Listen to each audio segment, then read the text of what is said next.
Welcome to Tanakh Talk.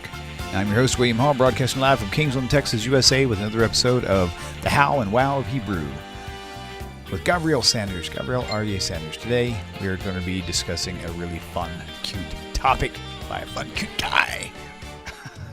Gavriel, welcome back, my friend. That was almost like odd. Going solo tonight, are you there? I guess so. You inspire me. What can I say?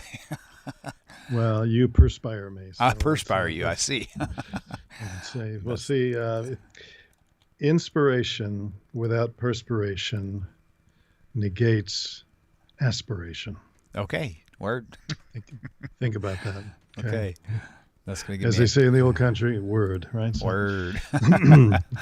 Anyway, tonight we are speaking about this particular subject, learning Hebrew or acquiring Hebrew. Not the same. Right. But before we get into that, I just wanted to give a quick update about the subject over which we had a town hall meeting last week in Rabbi Federow's session, and we've been kind of punctuating this into different programs along the way here over the last couple of weeks, really. It was almost a Tanakh Talk story-breaking issue when we brought it out last edition of this program. Certainly. We did. And that is this issue of the whole issue of God TV, which is a subsidiary of, not a subsidiary, really the Shalanu channel on the hot cable station in Israel. Shalanu is a subsidiary operation of God TV, which is based out of the UK and Orlando. Guy named Ward Simpson, and some others, personalities around him. So I just wanted to mention, like last week, we mentioned that there was a discussion with the Council of Cable and Satellite Broadcasters in Israel as to whether or not the terms, conditions, spirit, and law of the contract or the representations that God TV had made, were those accurate or were they inaccurate? In other words, they came in saying, we're doing Christian programming, we're broadcasting to Christians, and then all of a sudden this video comes out that went around the world and is still out there, even though God TV pulled it off YouTube. And that's that we're really here to tell Jews to believe in their Messiah. We're not here to convert you, nice Jews, but we do want you to believe in your Messiah. We believe in your Messiah. Why don't you wake up and believe in your Messiah, right? So believe in the New Testament. The Brit Chadashah, which is the continuing story. Anyway, it's like the same. It's almost like it's ridiculous as saying, "I don't want you to get a sunburn. I just want you to go outside and let the sun turn your skin red." It's the same exact thing. Okay, I was thinking it's very similar to the Mormons coming around with their little Book of Mormon saying, "Don't you want to know the continuing story? Don't you want to know after Jesus was resurrected, what happened then, that he actually came to North America and preached to the Indian tribes here? Don't you know that it says in John chapter 10, other sheep I have not of this fold, them also must I bring?" It's right there in John 10. Right, so these are the ones, well, I just, based on that, I wonder, well, what about people in China? I don't there's no Book of Mormon equivalent for China or the tribes of Africa. I don't think he showed up in Eastern Europe either, or South America. So anyway, we're getting way off the beam. Right. Do you have those the email address and the Twitter? Yes, I do. I've got them saved, I believe, on right here. Wait for it. At least somebody on this channel or something on this channel got saved, right? So. Yeah, right, for sure. I've got them written now. I'll have to. You go ahead and start teaching. I'll create another full page on it. I think I saved it under Rabbi Federow's. That's why I thought it was yours, but it's actually Federow's thumbnail. Okay. So I've got to recreate it. No problem. That's okay. So while you're working on that, I'll just mention to everybody. So there was a meeting last week with the Council of the Cable Authority, let's call it. They agreed to put off their decision for a week. That decision then goes tomorrow. There's a new Director of Communications for Israel in the Ministry of Communications. His name is Yoaz Fendel. Yoaz Fendel, I think I can probably bring up maybe from the Twitter side of things. Let me look here. Yes, I have it. Okay. Yeah, this is his page. Are you seeing this? You should be. Hang on a second. Yes, I do. I just need to switch screens so everybody else can see it. There we go. It's up. All right. So this is the Twitter handle for Yoaz Hendel. It's the @ YOAZHENDEL, and then that's a number 1 there. It's not 2 L's. It's a 1. Right. So if you are capable, if you are tweet capable, if you would please just send him a nicely worded, not combative, not confrontive, not inflammatory, but just simply a tweet that says, please discontinue God TV, please discontinue Shalanu. Some people, if you know Hebrew, you can say Shalanu lo Shalanu, which means that it's called ours. It's not ours, it's theirs. So, but just simply ask him, because we want him to wake up tomorrow morning in Israel, and all the politicians look at their Twitter feeds. That's just one of the things. They may not read their emails. Somebody else may do that, but they surely look at their Twitter feeds. So, and what is his email address again? So the email address is yhendel. So I had it here, but I have to pull up some things that I don't want to put on the screen. So at something.gov.il. At Knesset.gov, Knesset, Knesset.gov.il. So it's his first initial, Y, Hendel, and then at Knesset. Spell Knesset. 2 N's, 1 S. Knesset. K-E-N? Kne. K-N-E. Oh, K-N-E. Oh, okay. K-N-E-S-S-E-T. Knesset. Right. So again, same thing if you email, just simply nicely worded, just to say, you could say you take offense at it or you find it offensive. If you know a little Hebrew, Liot Am Choshi Ba'atzenu. It's in the national anthem. We sing to be a free people in our own land, and this certainly is not. Rabbi Mordechai Becher, I don't know if any of you know who he is. He's a senior lecturer for one of the big Kiruv organizations. He's also a lecturer at Yeshiva University, and he's the author of the amazing book called Gateways. There you go. That looks good. Excellent. Thank you so much. Yes, sir. I just was noticing it over here on my iPad, which is live to what's going on the show, but it's about a 20-second delay. So, right, gotcha. All right, so let's get to the other. But that's it. Just I want everyone just to put something out there that just expresses your request to him to please cancel this cable channel. We don't need it. We have plenty. Daystar is in Israel. CBN is broadcasting in Israel.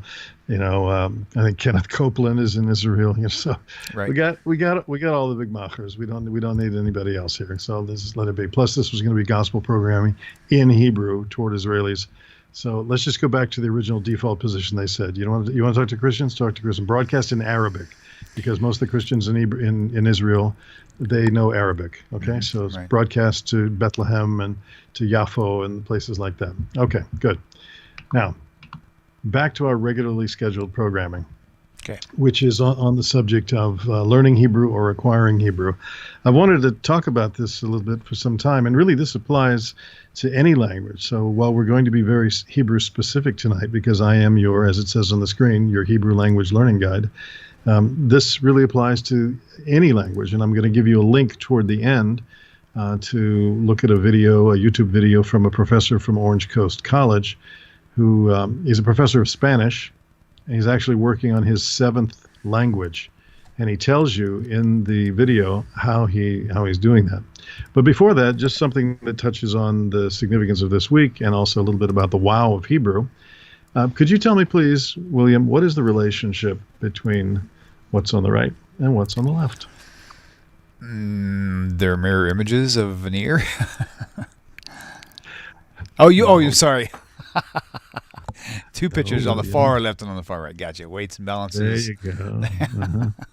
Okay, Gotcha. so yes, we have weights and balances over here, and we have ears over here. So what's the relationship between this device and these organs of auditory capacity? What would you say? I would say that the what you hear is basically was what translates into your brain how to think and how to make the judgment call on what is fair and weight on the weights and scales. That'd be one aspect, I guess you could say.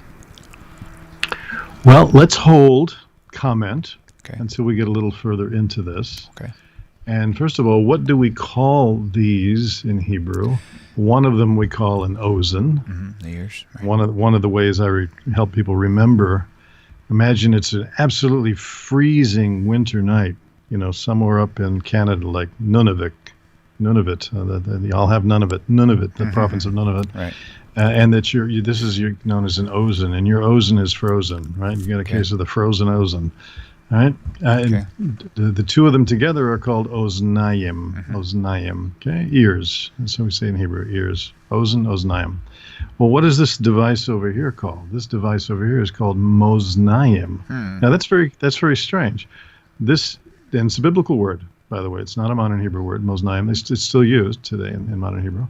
But notice here, you can see the root, the aleph, the zayin, the nun. You can see it here, aleph, zayin, nun. You can see it here, aleph, zayin, nun sofit, the final nun, the straight line that goes down. So this means scales, balances. This means ears. What is this telling us? Well, hold on to your hat for a moment. We'll get to that. The first time that this word ozen shows up is in the book of Exodus. It's very appropriate for this week because of the nature of what's stated here. It says, Vayikach sefer habrit, vayikra be'oznei ha'am, vayomru kol asher diber Hashem, na'aseh v'nishma. So then he, that's Moses, our teacher, took the record of the covenant, book of the law really, and read it aloud to the people, and they said, all that the Lord has spoken, we will faithfully do. This phrase, na'aseh v'nishma, is very well known amongst Hebrew literate, particularly in Torah observant circles. It's what the people said at Har Sinai, na'aseh v'nishma. Literally, it means we will do and we will hear. It's interesting. So that you have a connection here between this hearing, and then he says ba'oznei. He said this, and he read it out, or he called it out in the ears of the people. Okay, ba'oznei ha'am.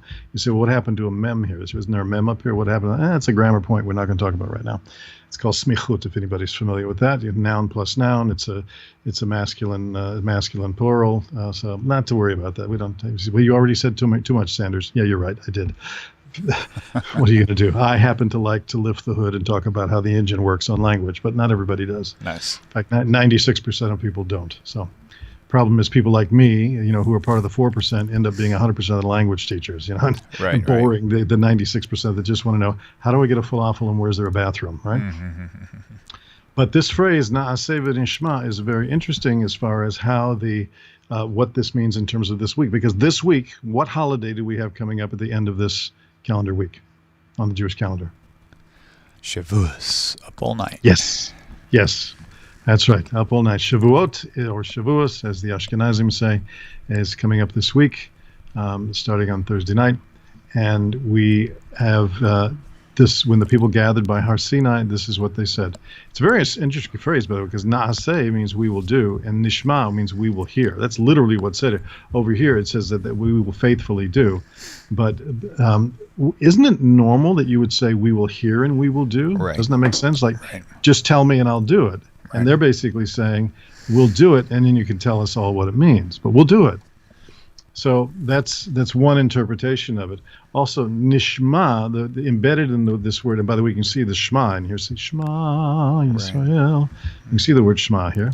So it literally means hear, but it relates to the concept of obedience, of doing also. So it's almost a double meaning here. We're na'aseh v'nishma. It's like we're going to do and we're going to obey. Also, embedded in the word, the modern Hebrew word for discipline, mishma'at, is related to that, and it's it's a behavioral term. So there's more to hearing than just listening. Yes. So how do you spell neshama? Is it related? Not like that. Not at all. Okay. No, it just replaced the ayin with a hey. Okay, gotcha. And this, okay. So, but I see where you're going. Very clever. Okay. Another place that, the first place where, let me back up the tape. Okay, good. The first occasion where we run into this word for scales, moznayim, comes up in the book of Leviticus. You'll also see this word coming up in the book of Proverbs, like honest weights and measures, for example. Moznei tzedek, here you have honest balanced. You have avnei tzedek, efat tzedek, hin tzedek. Yeh lechem ani Hashem Elokechem asher hotzeiti etchem me'eretz Mitzrayim. But this first phrase here, honest balance, moznei tzedek. Again, what happened to the mem over here? You see, there's a mem. Where it's the same thing. It's the same grammatical construction as this. Smichut, construct state. Don't worry about it. But moznaim and oznaim have a relationship. And here's the relationship. And this is the wow part of what we find in the Hebrew language that I find just so compelling and so amazing. And one of the reasons I'm a Jew today, where living under a kippah, etc., and living in an observant community and seeking to serve Hashem in all the different ways that are given to us, is because of things like this. So you find that balance in the body is governed in the human ears, right? Right. And that was only discovered about 120 years ago in modern medical science. But the Torah hinted at it in the root of these words 3,332 years ago. The Torah knew there was a connection, Hashem, but it's it's embedded in the terms. It knew that there's a connection between balance in the ears and balanced living, if you want to call it. This is really about balanced living. It's about righteous living, moznei tzedek, and honest balance. This is about business, So this little hint that we have in here that's right there in the Torah, I find just absolutely fascinating. So I just want to share that, especially as we come up to Shavuot or Shavuos this week, as we finish counting the Omer and we bring ourselves to this new place, once again, the annual declaration of Naaseh v'Nishma. Nice. You know what's interesting, too, I was thinking about, is with that picture, the Torah also states the testimony of two witnesses shall something be established. And if you have two different stories, they don't weigh out right. So it kind of points back to the scales also. To get fair weights, it's got to balance out.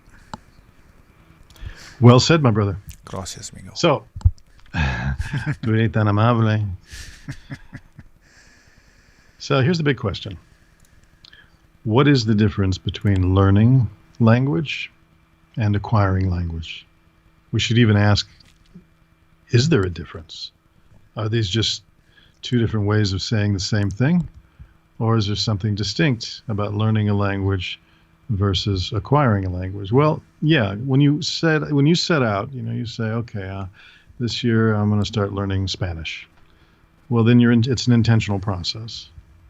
And that presupposes that if you're going to be a learner, then you need a teacher, right? Because you want to learn the language, so I need somebody to teach me the language.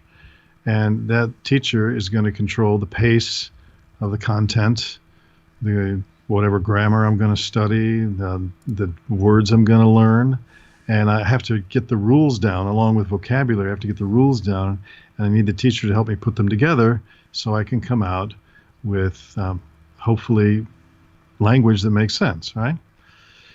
Well, there's a different approach called acquiring a language. And acquiring a language is really an unconscious process. What? Yeah. None of us listening and watching today remembers consciously learning our first language. Now, somewhere along the line, you might remember something funny that you said, or you certainly can observe it in a younger brother or sister growing up. You can observe their process of acquiring the language, but they're just babbling and talking. In fact, they first start out with this pre-verbal stage where they're just kind of mimicking sounds, and what they're doing is their brain is going through a selective process to learn which sounds to screen out, which ones don't fit for language, and then they start babbling things that sound sort of like that should be language, but it's not. What are they doing? They're going through this long, extended, about 18-month process, maybe longer. Albert Einstein didn't start speaking till he was 4, for example, of really acquiring the language, and this doesn't presuppose teaching. I didn't have a teacher when I was a little kid. Nobody was there to tell me if I said, mommy, go to work. Nobody said to me, oh, excuse me, that's an irregular verb. It's go, went, has gone. There's 3 forms of that particular irregular verb, like write, wrote, and written. Oh, okay, fine, thanks very much. As opposed to regular verbs that end in ed, but they're 3 different ways. It's like crazy stuff, right? Remember all this from boring English class? Well, acquiring a language is something that you ever meet anybody who says, I just picked it up? Like, for example, when people say to me, where did you learn your Spanish? And I say, de la calle, which is actually Argentinian, kind of Castellano pronunciation. I was influenced by an Argentinian family in England. Hello, what country was that? In Israel.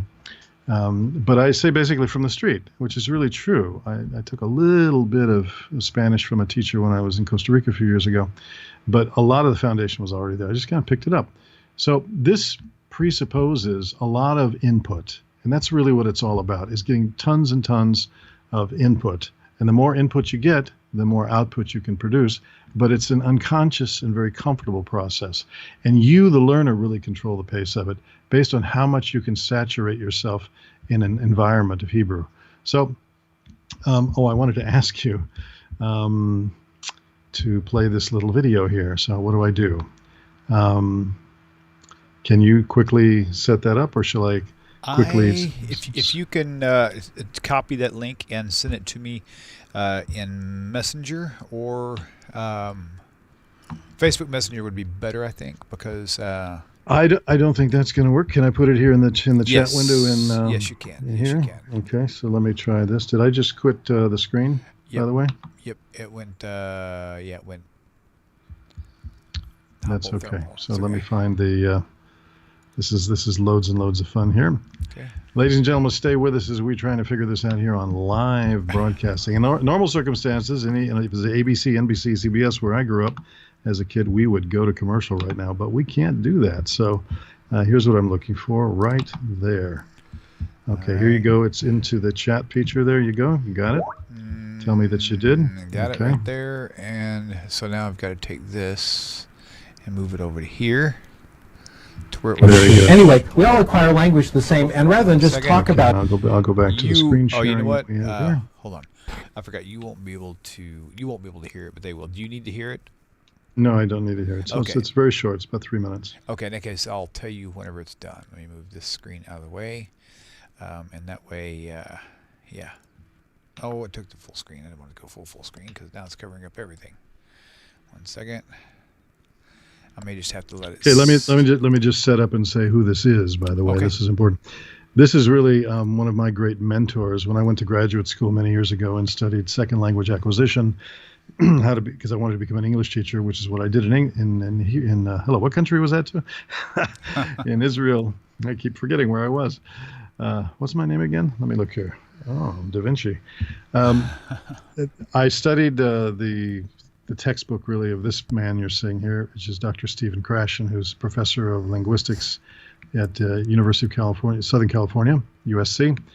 And he is probably one of the, if not one of the leading authorities in the world today on the theory and practice of second language acquisition. So this is just a little short 3-minute clip from a longer lecture that he did a number of years ago. This obviously comes off of an old VHS video, okay? So Take it away, Maestro. Okay. I'd like to take just a couple of minutes and give you some sample language lessons. I'll use a language that I'm sure you've heard before and maybe some of you speak, and you can tell me which of these two very brief lessons you like better. Here's lesson number 1. Wir werden jetzt anfangen, Deutsch zu lernen. Und ich möchte im Voraus sagen, dass nach meiner Meinung Deutsch ist eine sehr schöne Sprache. Und ich hoffe, dass Sie alle sehr viel Erfolg mit Deutsch haben werden. What do you think? Good lesson so far? Do you think if I kept talking to you like that, you'd pick up German? Not very likely. How about if I repeated it? Would that help? Probably not. How about if I said it louder? Would that help? Probably not. How about if I said it and you repeated it back? Again, I don't think that would help. How about if I wrote it out for you and you could see it on your television screen? That wouldn't help either. How about if I wrote it out for you and you copied it down? How about if I wrote it out for you and deleted every 5th word and you tried to guess what the word is? The truth is that none of these things help. None of these things mean anything, and I hope you can see that now.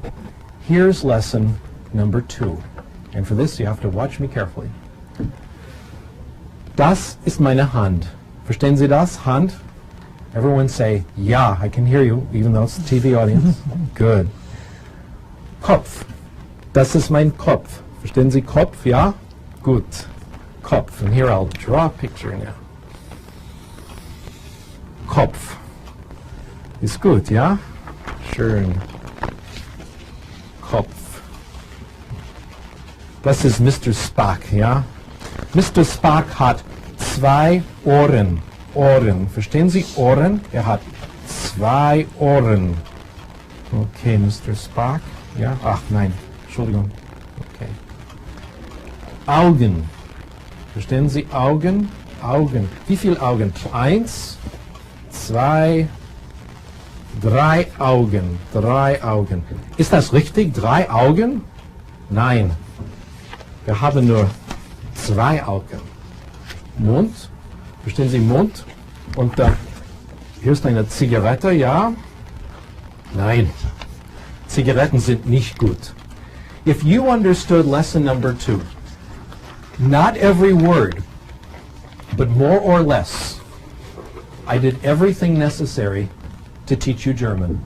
And now I'm going to share with you the most important thing I have learned about language. Probably the best kept secret in the profession. We acquire language in one way and only one way, when we understand messages. We call this comprehensible input. Nice.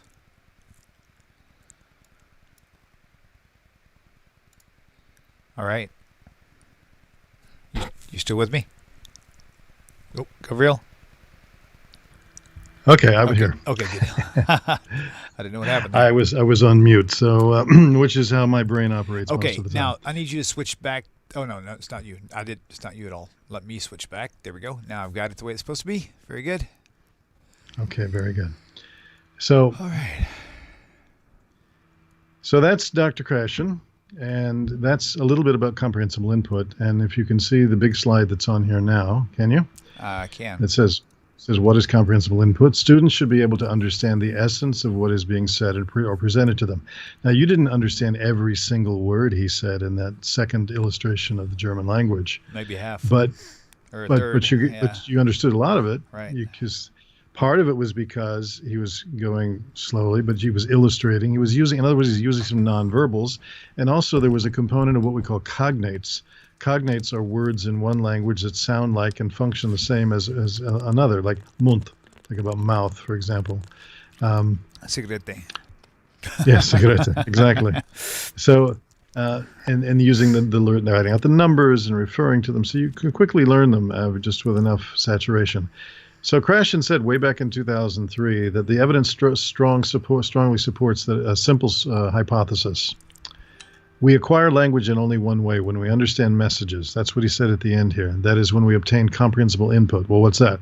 When we understand what we hear or what we read, we understand the messages, okay? So the first thing is that whatever's coming my way is understandable. And then there's the question of its relevance to. The more relevant something is to us, the more it can stick with us. And that's an important thing.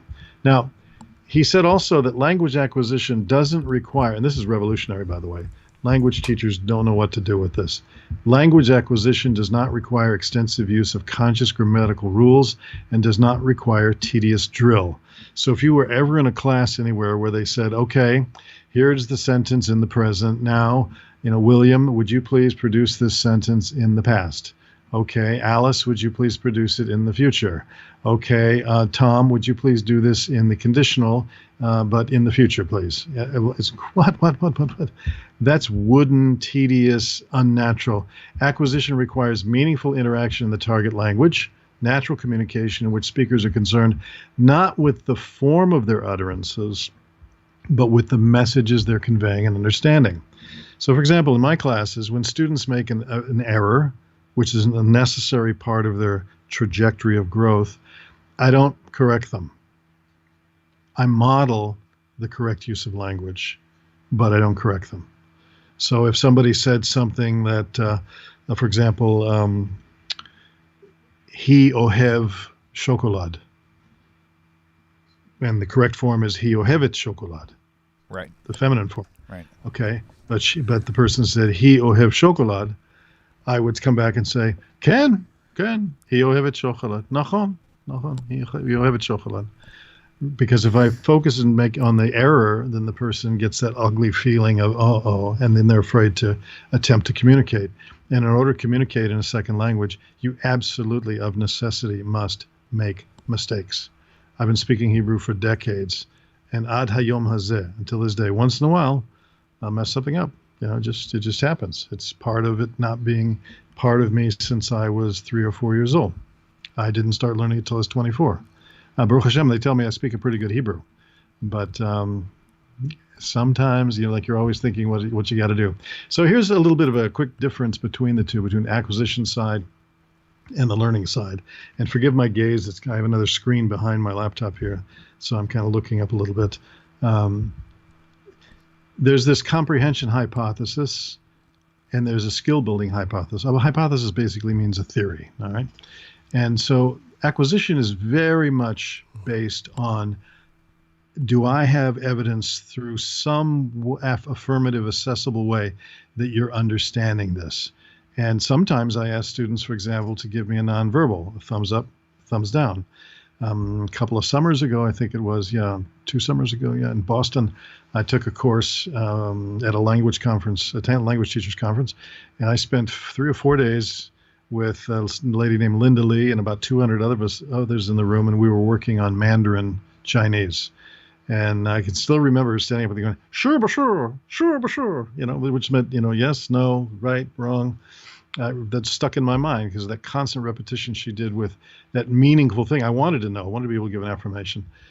So like we said before, it's a subconscious picking it up as opposed to a conscious study of language components that focuses on meaning. What is this relevant to you? Last night in my little Hebrew class that we do here on Sunday nights, I had my little bottle here of tea, and I talked about te organi, organic tea, my bottle of water, my Fiji water, and my coffee cup, and we talked about if we like to drink this or like to drink that, and it was all laced within the context of what they know and what they do. It wasn't wooden, it was real language. Whereas in the rule-based model of learning, it's focused on form. We're going to study the past, we're going to study the future, we're going to study the masculine and the feminine. In comprehensible input, you just use it in the context usually of a story, and that's what I did. Last night we presented a story, and when I actually read the story, even slowly, it came out to be about 1 minute and 9 seconds, about this crazy turtle that has this dream of he wants to run a marathon, but his parents tell him, you can't do that, you're a turtle, right?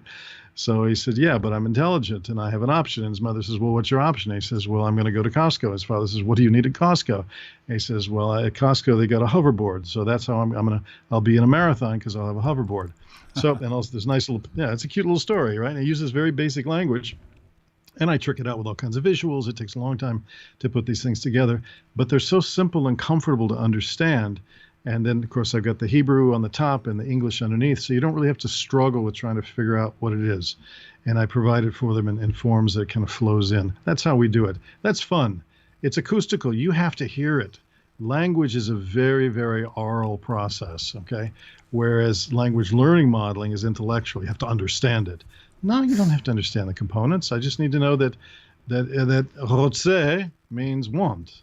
And if I use it incorrectly, I didn't use the feminine form, fine. Am I understood? As I say to all my students, especially the high school level, is it your job to produce language correctly? No. Your job is to produce language in a way that they'll understand you. If they understand you, so you didn't use the feminine form of the number correctly, use the masculine form. Israelis butcher the numbers all the time. So our focus is very much on input. And the Professor Wing Wong, who's his funny name, right? Wing Wong, who's a professor, I think, of French at Ohio State University or one of those, says that you have to have a flood of input to achieve a trickle of output. So there's a very disproportionate degree of how much language is going to be coming at you through the eye gate and the ear gate before it can be produced from the mouth gate and the hand from the writing. So in what you might produce in terms of language may be very small. It might be ken, lo, yes, no, ulai, perhaps, lo yodea, I don't know. But that's legitimate language. But the learning model focuses on output, makes that the emphasis, which frustrates all kinds of people. But what I've been trained to do is to create spontaneous and meaningful output. And we have, in my little class with our few adults that we have on Sunday nights, we have a blast. It's so much fun. The time just roars by. This is forced output in the learning model and the learning model, and it's forced output that's above the level of acquisition of the student. Not a nice thing to do to people. If you're acquiring a language, it's a social experience that's laced with a lot of fun, enjoyment, and you don't even know that you're doing it. The biggest compliment I got in the last 5 years was in a 9th grade class. I was teaching this method for a bit. I stopped and said, "So how's this working for you?" And one of the girls raised her hand. She said, "I feel like I'm learning without even knowing that I'm learning." And that's exactly what we wanted. Whereas the learning model, the traditional model that most of us have been force-fed in high school and even junior high, is very cognitive. It's very up in the head, as opposed to just coming out of life circumstances. So when we look at this from the student's experience, what's it like to be a student in a comprehensible input class? Well, you're able to understand and respond now. Whereas over here, the rules-based, the learning model, it's the delayed gratification. When we say, by the way, L2, you'll see that come up as language, the second language. You can use the second language later, maybe. Did you learn, William, a foreign language in class when you went to high school? No, not even part of one. I learned Spanish outside of school, actually in construction, and it's not fluent, but enough to be proficient with the construction field of it. And but no education from that, and just self-taught. Kind of like my Hebrew is also self-taught for the most part. Right. So you picked up what was meaningful to you, right? Yeah, absolutely. Okay, and you're able to build on that because it's meaningful to you. Right. You can go further. Yes, sir. Right. Same thing. I still work on Spanish to this day, but it's not work. I just people at school. I speak with all the guys, and we have a ball. So, in the comprehensible input model, you're actually using the language, whereas over here in the learning model, you're studying about the language. What an awful thing to do to people. I mean, I studied ancient Greek and a little bit of biblical Hebrew when I was in Bible college, and Latin when I was in high school. Dead languages they were to me. Do you think I retained anything from them? Not at all. But when you're using the language in the comprehensible model, not only you're unaware of the process by which it's coming into you, but it just sort of also flows out of you when you're comfortable enough to do that. In the rules-based, the student's very aware of the process. In comprehensible input, let's call it CI, that's really the short for it, student wants to listen. They want more. It's like, I'm getting it. Yeah, tell me the rest of the story. And over here, the student must respond. Well, who wants to do? That's such awful tension. And one of Krashen's 5 theories or hypotheses of language learning is something called the affective filter. It sounds like a very technical term. All it means is if your brain is stressing about the learning process, it's going to zone out and not allow you to achieve what you want to do.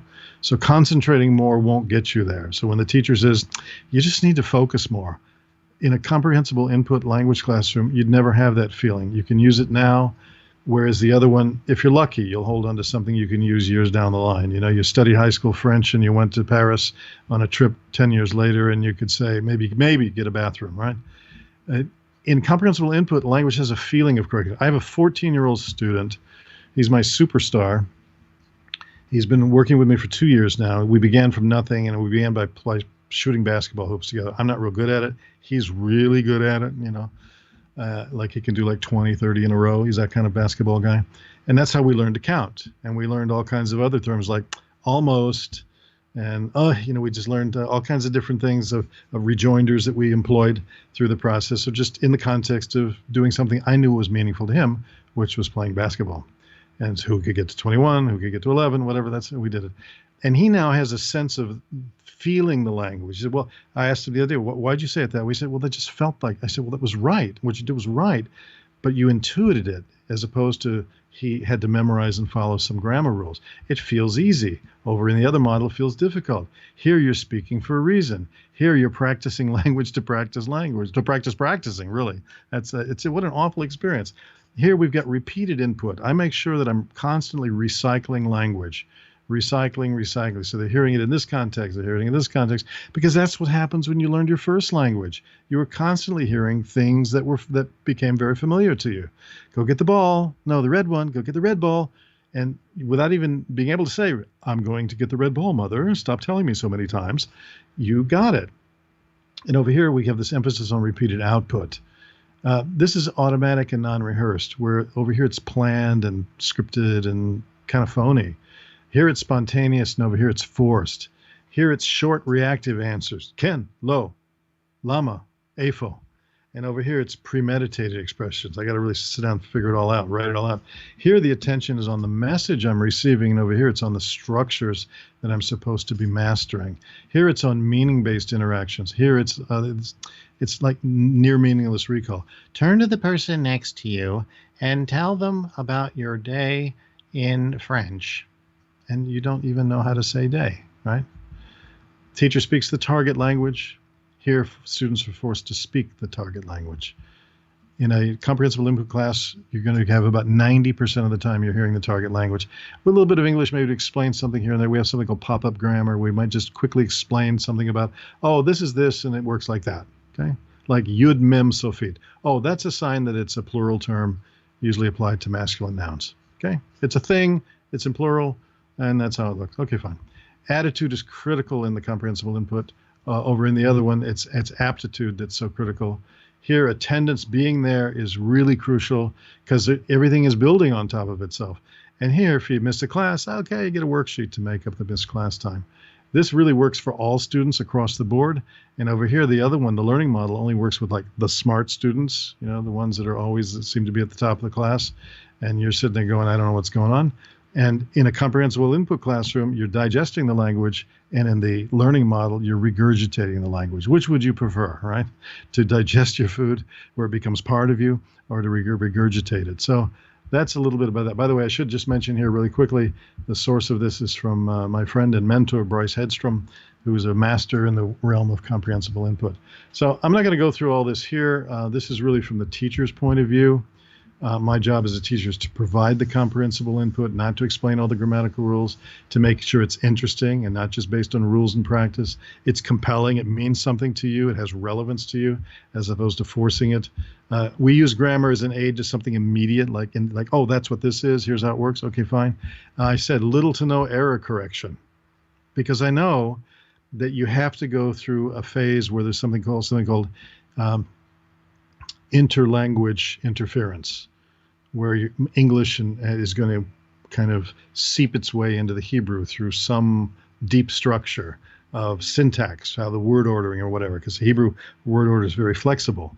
You know, I can say, in English, I can say, the dog bit the man, and that's one understanding. If I say, the man bit the dog, well, that changes it altogether. But in Hebrew, I could say, the man bit the dog, or spin the words around, it would be exactly the same because of the way the language is structured. Okay, fine. But those are little examples along the way that we really don't worry a whole lot about. So having come to understand a little bit about the difference between acquiring and learning a language, and understanding that writing really comes much later. It's so much easier when you watch this video from the teacher from Orange Coast College. You'll see that you delay writing. Reading is more important. The key to good speaking is good listening. The key to good writing is good reading. The more you read, you develop an intuitive sense of how to write. That's true in first language. It's true in second language. And so one of the first things that we do is to focus on something that's called high frequency. High frequency means that 70 to 80% of most conversations consist of 1,000 words, 1,500 words, 2,000 at most, okay? And so we want to go after these high frequency terms. Now, to me, you got to deal with verbs. And here are what I call the super seven that we use in Hebrew. So a verb that has to do where something's located, there is something, there isn't something, identity. Now, Hebrew doesn't have a present form like am, is, or are, okay? But it does have past, was, wasn't, weren't, will be. Volition, having to do with want and need, or possession, having and not having. Motion, walking, traveling, and then preference. So we weave these into narratives of stories that we build together, or either I build something simple, or eventually we do story asking, where I start to solicit a story from the students where I have the essentials and they provide the non-essentials. And then beyond the seven, we go into the next nine, which makes for a suite of what we call the Sweet 16. That's SUITE, suite of Sweet 16. These are these important words like this, which have tremendous value. And if I think I have a link coming up here later, there's a link of 100 high-frequency verbs. that appear in the infinitive form, which means like to ask, to ask, to walk, to read, to like, to not. And then they give it to you in the past about yourself, like I asked, or ask, I ask, or I will ask. So present, future, past. Those are really, and here it is right here. This is it, 100 Common Verbs at teachmehebrew.com. I like that site for a lot of the basic content that's there. It's also given to you in audio so you can hear the words. So I've used this site quite a bit in my own teaching. Another thing you can do is because you know more Hebrew than you know. I demonstrated to my students both at the high school level and in my adult class that we have so much Hebrew already in us, and all we have to do is kind of unlock it and let it out. And it's in the form of things we're already familiar with that exist in Hebrew as well. So how do we say Africa in Hebrew? Africa. Just change pronunciation a little bit. What about Australia? Australia. Okay. So New Zealand is New Zealand, right? So, but some of them are different. China is Sin, and India is Hodu, all right? But a lot of them are the same. Iran, Saudi, America, Brazil. So if you start building stories and weaving this in, what does that do? It brings the familiar into the context of the language, and you already know it. You don't have to learn something that's brand new. Another aspect of this that can be brought in is language. So many of the languages of the world are very similar in Hebrew as they are in English. So Anglit, we think of Anglia, okay, Anglit, English. Japanit, you could probably figure it out that Japanit is like Japan. Here's Japan way up here. So Japanit, Japanese. Polanit is Polish. Ivrit is Hebrew, right? Portuguesit, right, from Portugal over here, or Brazil. Sfaradit would not be one you would recognize because it really comes from the ancient country of Sfarad, Spain. Okay, but Italkit you could figure out, or Rusit from Russia. And then Tsofatit and Aravit are, some are very, very similar, some are somewhat similar, and some are completely unique altogether. But you start with the ones that are really familiar, and you go from there. And by context and with a map, you can figure it out. Something I also recommend, the more you the more input you allow yourself to receive, the more output you'll be able to do. And so one of the things that I like to do is to create a context of Hebrew. Of course, now today it's easier than ever before. You got these things. I have such a world. I used to, copy cassette tapes and make CDs years ago to be able to have something that I could listen to all the time. Today, it's nonstop, 24/6 for me. I love this particular Rabbi Zamir Cohen. If you have any facility with Hebrew, he's a wonderful one to listen to. He speaks slowly, just as a matter of his own speech pattern. Clearly, there are English subtitles. He has some videos that are long, but he has a number of them that are 3, 4, 5 minutes. And so if you take one and just say, okay, this month I'm going to master this one and I'm going to watch it once a day for a month and see how much I can pick up just by watching, reading, and listening. That's then you're giving yourself English input. Sometimes they have Hebrew subtitles as well, but most people don't read Hebrew that quickly, especially without vowel points. But you can kind of get a dual linguistic input going on here. So that's something that you can do. And you can let your ears and brain get used to the sounds while providing your mind with comprehension on the subject matter. And by the way, he has really, really amazing things to talk about. One of my personal favorites is when he is, as I said, is Rabbi Cohen, because he talks about Torah, science, Jewish thought. He's a great, great thinker. This image that you see here is from a 3-minute and 30-second video on the power of speech. Very, very moving. Something else that you can do is to listen to Israeli songs with Hebrew and English subtitles. And look, there's something on YouTube called Israeli Songs with English Subtitles. Imagine that. This was one of my favorite artists from years ago. He's Arik Einstein. He's no longer with us. He passed away in 2013. But a lot of very simple songs that he did. He was famous in the original army band that he was part of. One of Israel's really melody or musical and even acting superstars. So again, let your ears, let your brain get used to the sounds while you provide your mind with understanding. And one of my favorites, as I said, is this particular channel. Another thing is, this is something I do with both beginning and even more advanced students, is I like to do something that's zelo normali. It's just not normal. I like to come up with connections between things that are homophonic. So, what would you say? No, that's homophonic. Things that sound alike, but not like there and there in English, there over there, they are over there, there and there. Those are homophones. Okay, but there's all those same sound. There are sounds in English of a word in English. It sounds pretty much like the sound of a word in Hebrew, but that sound in Hebrew doesn't have the same meaning as the sound in English. So, for example, there's a city in my ear. The word ir in Hebrew means city. So the red and the red, they connect. But I use this little device to come up with a crazy associative statement so that a person can kind of hitch their understanding onto that. I like Moroccan soup, Maroc soup. Or your ma put a rock in your soup. Okay, we've talked about this before in the program. I am ani, because ani means I am. Right? I went to the kitchen to mitbach. Why? Because mitbach is the word for kitchen. There's no coffee here. Such frustration. It's a tea school. Tea school. Frustration. His car, it's not a cool car. It's a cold car, because the word car in Hebrew means cold. Yikes, there's a fork in Ma's leg. Ma's leg means fork. Ma's leg, Ma's leg. Dr. Seuss has a horse? Yes, because the word Seuss in Hebrew means horse. Why does a cop eat with a spoon? I know he probably eats with a donut, right? No, why does a cop eat with a spoon? Kapit, spoon. And of course, this is not related to this, a little different thing, but Shakespeare's question in Hebrew, lihiot o lo lihiot, to be or not to be. Simple ways, and these are like training wheels on a bike. Once you got them, you got them. So here they are again, just in a different little format. Oh, this last one wasn't on the other one. Don't peel the orange elephant. Peel, elephant.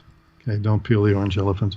Imagine elephants growing, oranges growing on a tree in the shape of elephants, and to get to the orange, you have to peel the elephant. Get it? So, peel. It's easy to remember this way, right? Right. These are just simple little devices, and I've got dozens of these things that are. In fact, somebody put out a book based on this kind of approach. Very funny.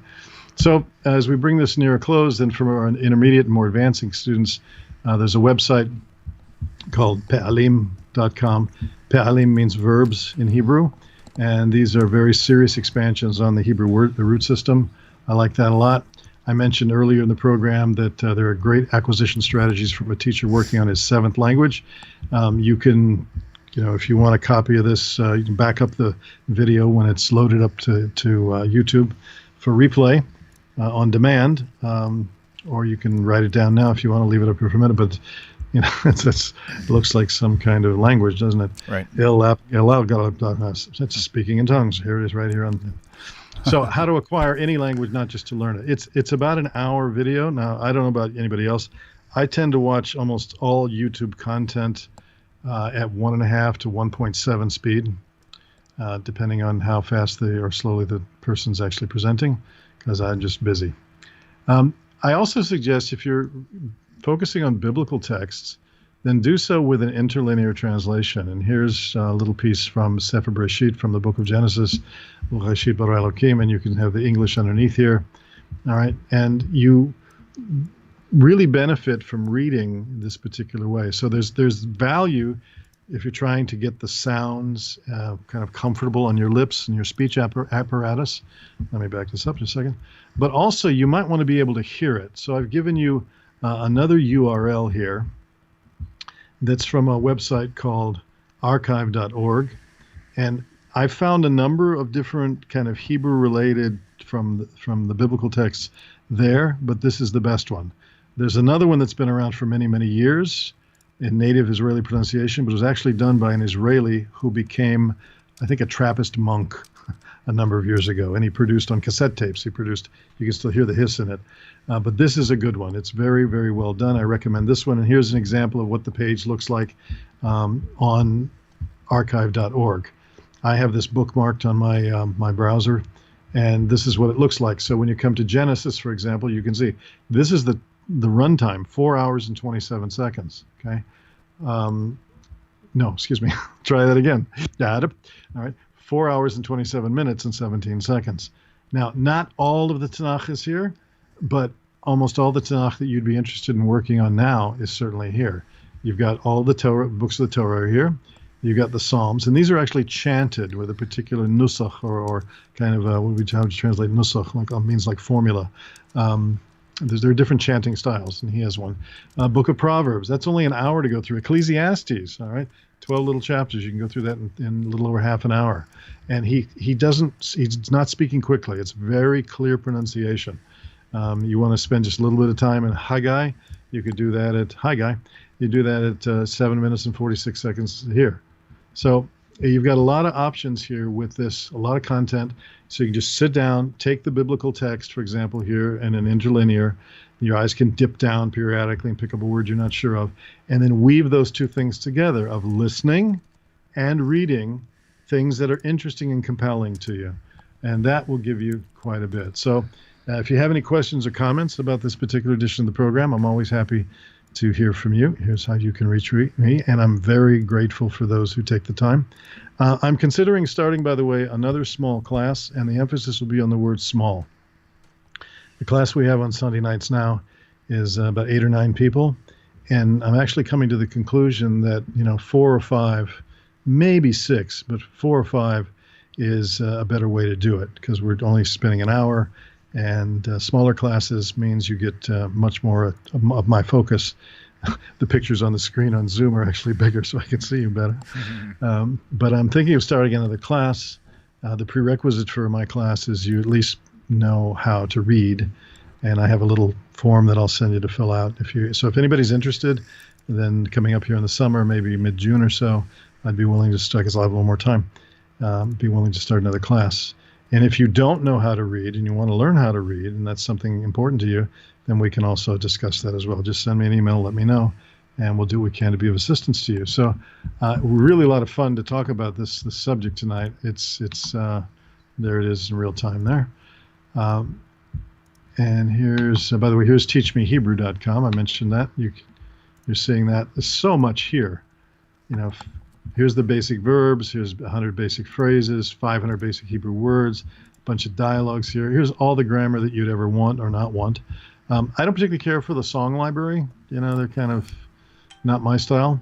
But everything from the middle over is very useful. You can even use this to learn the alphabet, and a lot of audio here as well. So teachmehebrew.com is one of my favorites to bookmark. Any feedback from your part, William? No, sir. Just really enjoying it. I can take a scan real fast on YouTube. Give me just a minute. I'll see if there's any last minutes. I know we're actually over. Well, we're not over our time, but we're over the hour marker because I've got another show coming up. So maybe we should hold off on the questions. Actually, I got to set up for the next show with Rabbi Federow. So, thanks. Why don't we go ahead and hold it here? And again, this will be a great video for review for all of you out there. That is no doubt. Lots of good information, a lot of good resources there too. So, love the phonetics, man. Love the connections with the English and the Hebrew together. It's really good. Those are fun, right? Those are fun. I like those a lot, very much so. Very good. Okay, well, very good, Rabbi. Thank you so much, Rabbi. Moreh, either way is fine. Teacher, Gavriel Aryeh Sanders. Run the tape back. You do it better than I do. It sounds like I learned from a master, Bob Anderson from Nashville. So I figured it was Ace. I figured it was Ace Ventura, but hey, he does good too. Listen, everyone, this is an amazing week. We're receiving the Torah once again with the annual cycle this Friday, this Shabbat. So whether you're a Noachide, whether you're somebody still in the church trying to figure out what to do with your life, or whether you've come all the way across and you're now living like I am under a yarmulke and eating kosher food, wherever you're at in your journey, just know Abraham's journey began with the 2 words Lech Lecha, which means really go to yourself. So may Hashem guide you to discover the greatest treasure you'll ever know, and that's the treasure He's planted deep inside of you as it's unlocked through His Holy Torah. Have an amazing week, and we'll see you on the other side of it all. Very good. Again, thank you, Gavriel, and we'll see you soon. Shalom, everybody. Take care. Bye. Shalom. Bye-bye. Shalom.